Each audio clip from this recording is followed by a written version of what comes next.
Madam. I'm Louise Scott from Dell. Sharon, I've got a question for you. You're one of my inspirations and the reason I did Train the Trainer with Rachel and Andrew, etc. Last night you shared a powerful analogy with me about how your partner's changed, and I was just wondering if you'd share that with everyone. Thank you so much for your question. It would be wrong to say that Joe, or my ex-partner, didn't have little hints in his personality. But I use the analogy of a big yellow school bus. So when you're driving next to a bus, it's indicating properly, it's changing lanes properly, that's the behaviour of the bus. So you assume that the person driving the bus is a good person. Yeah, he's a really, really good person. He was doing what he was supposed to do. He was being a great father. He was reading to his kids. He was growing veggie gardens and mowing the lawns and doing all the things that you want in a good partner. But occasionally there was this guy that was sat at the back of the bus that would throw open a window and yell something out that was completely inappropriate, a racist remark or a sexist remark or something, and close the window again. But generally the bus did the right thing. What happened on Black Saturday for me, the way I sort of see it, is that the guys swapped. So the good guy went to the back of the bus and the dickhead at the back of the bus came forward and started driving the bus, and then the bus was not indicating, it was doing all the wrong things, it was not a pleasant thing to be around. And occasionally the person, my partner, would throw open the window and he would say, "I'm so sorry, I'm just so sorry." So I see him as having been taken hostage by this other facet of his personality. Panel, we have really limited time, and I know we've already got 2 questions, so if you do want to throw a question in, try. Madam. Hello, my name is Moira. I'm from Pearsdale Fire Brigade at CFA. One thing I did want to say was that the objective of having the family violence services at the aftermath of disasters, that's extremely important, but more often than not, the behaviours won't begin for maybe even months further down the track. They can be quite readily clicked on in the person's mind by the most minute things.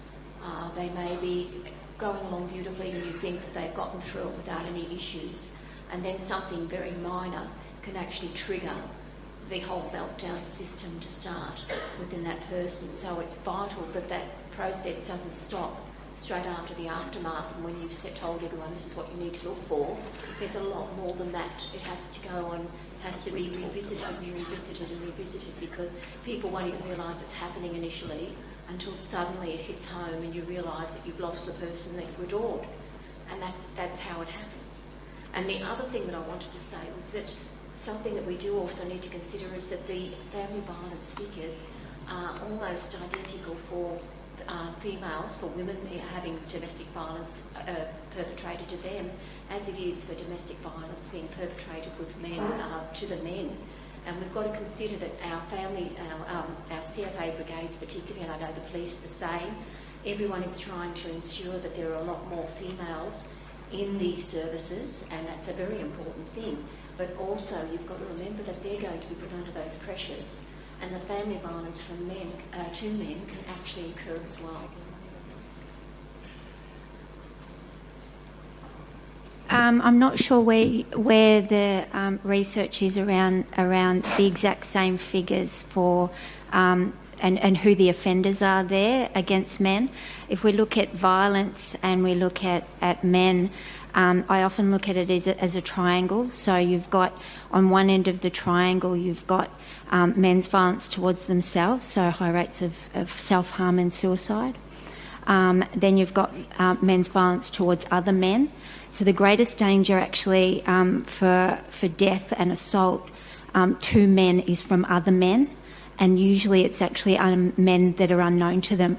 So one of the things that we certainly look at, I'm going to talk about training, is around the community violence and anger and verbal abuse that was coming out in some of those communities as well. Did I talk about the third triangle? That's violence against women, the third pillar on that triangle. I think too, sorry Connie, while for a proportion of women the family violence will occur down the track, 1 in 4 women will be experiencing family violence at the time of the disaster. So whether it's something that the community is aware of or first responders are aware of, having specialist family violence services around at that time will speak directly to those women. I think it's also really important that the community becomes aware of the resources available. So not only women who may experience family violence down the line, but their friends and family, so that so people know what's available and can access that service at the time that's needed. I just wanted to add that it's really important that our service providers post-disaster are well informed about anger, conflict, family violence, so not just having specific specialist family violence services involved, but that everyone is educated and skilled up before they go on the ground immediately after the disaster, because we need the whole workforce involved in this, and that workforce needs to skill up the community in understanding these issues so that they too can support each other. Just time for 2 quick questions.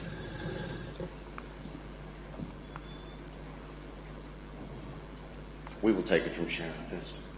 Hi, I'm Sharon from Code of Victoria. Firstly, Sharon, thank you for sharing. And I think an indictment of how powerful your speech was. No one was texting or looking at their iPhones when you were talking. I come from Code of Victoria. We also have Senior Rights Victoria. And I'm just unaware, I'm ashamed to say, whether any of you looked at the issue of elder abuse during disasters.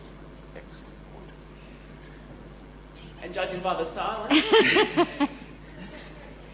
Certainly, we at Women's Health Services, we absolutely know that part of the Family Violence Protection Act covers a range of relationships.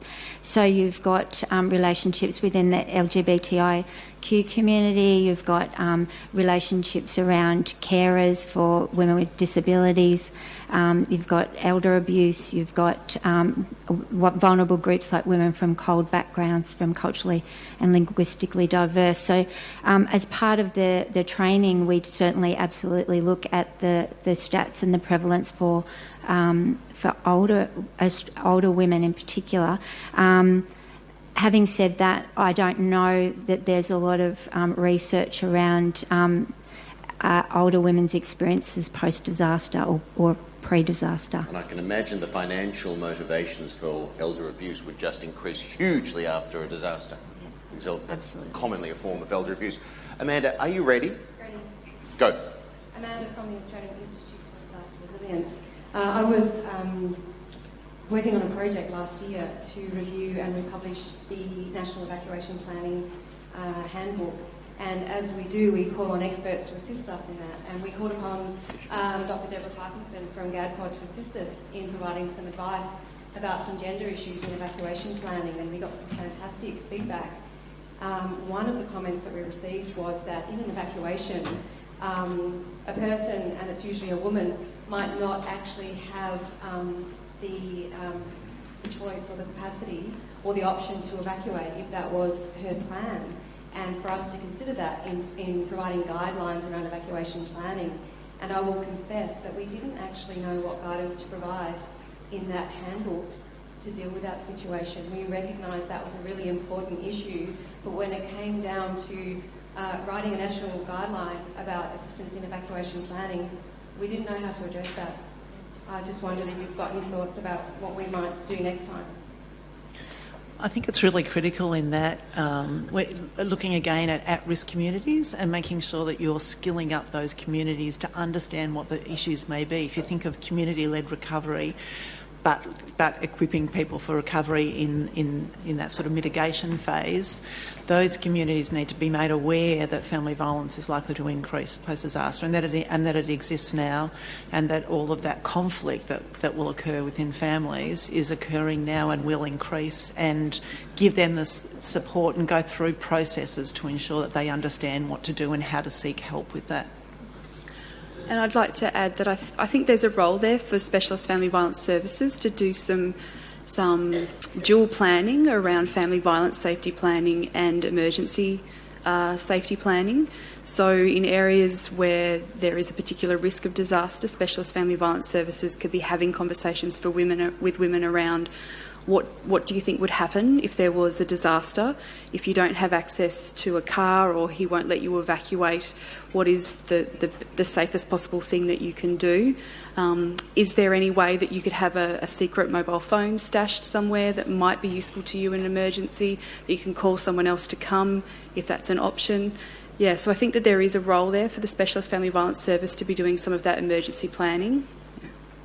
Folks, that is once again all we have time for. Please thank our panellists, Sharon, Rachel, Beth, Connie, Alison, and a special thanks to Donna Wheatley for chairing that. Steve, you did the job to the best of your capacity, and I want to acknowledge that here. Donna, you should be working solo.